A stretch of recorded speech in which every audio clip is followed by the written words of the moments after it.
Hello children, we were dealing with the germination now.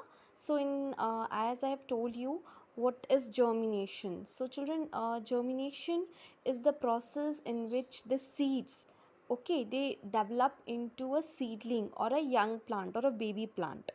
For example, you take gram, okay, you take chana, you soak it into the water, and in the next after a 4 5 hours you just keep it in some wet cloth. Okay, what you will see after a time, after a 24 hours, you will see like that some white growth will be observed in every gram.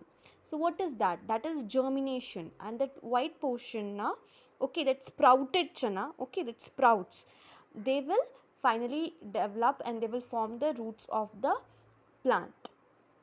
So germination is a simple process in which the seed get converted into seedling or a baby plant. So children, how does this germination occur and what are the conditions necessary for germination? So here I am just going to tell you that for proper germination, three conditions are very important. First one is water. Okay, so for germination, adequate amount of water should be present so that the seed coat it can swell up and it get easily removed. Okay, so what happen in the presence of water, whatever food that is stored in cotyledons, okay, they get converted into some soluble form and that food can be used by the baby plant until and unless it is capable of making its food by itself.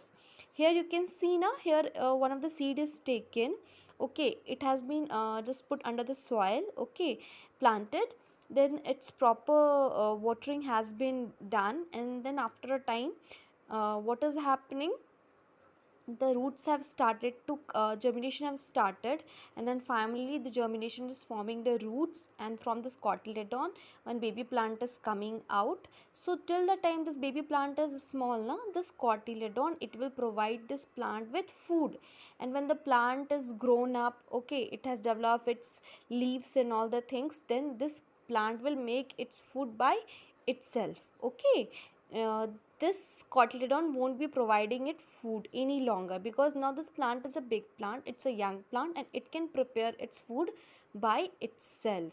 So here children, you can see this process of germination.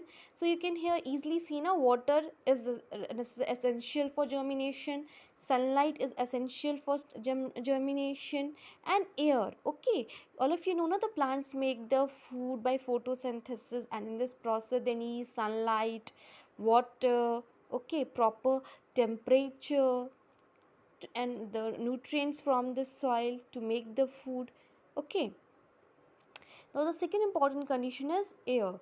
So all of you know that plants, what they do, they also need air to respire now. So the growing plant, they should get sufficient air, okay, sufficient air, so that the germination, the seed can respire at a faster rate and the germination process can be fast. Now the suitable temperature, the okay, they don't need very high temperature or very low temperature. Okay, for every germination of every particular seed, okay, they need a particular temperature, they need just warmth so that the seed can become active and they can grow. Okay, seed cannot germinate if it is very too cold.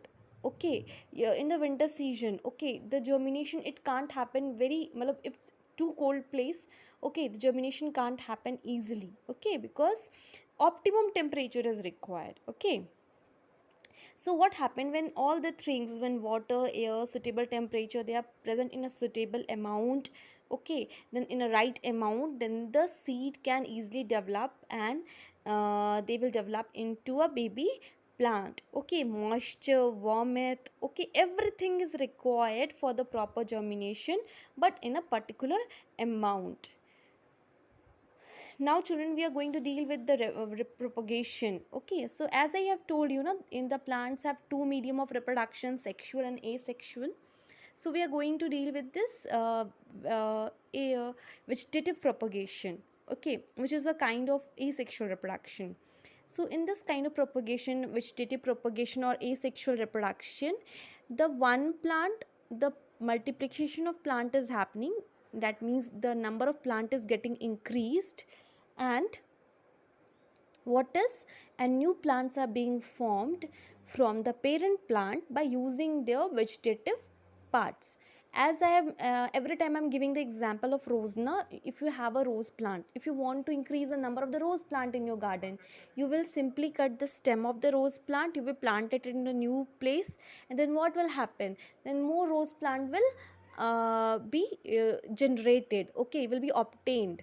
So here the vegetative propagation has happened, asexual reproduction has happened by the mediums of the stem, okay, by cutting of the stem, by the medium of the stem, this propagation was happening, okay. So this is a kind of vegetative propagation. So children, in plants there are different mediums by which this vegetative propagation is happening. That means the vegetative propagation can occur by the mediums of roots, by the medium of stem, by the medium of the leaves. So here I'm just going to explain some of the examples kind of vegetative propagation. For example, vegetative propagation by roots. So children, what happening, you can see here in the picture now, sweet potato, carrot, radish, turnip, dahlia. So all these they propagate by the mediums of roots.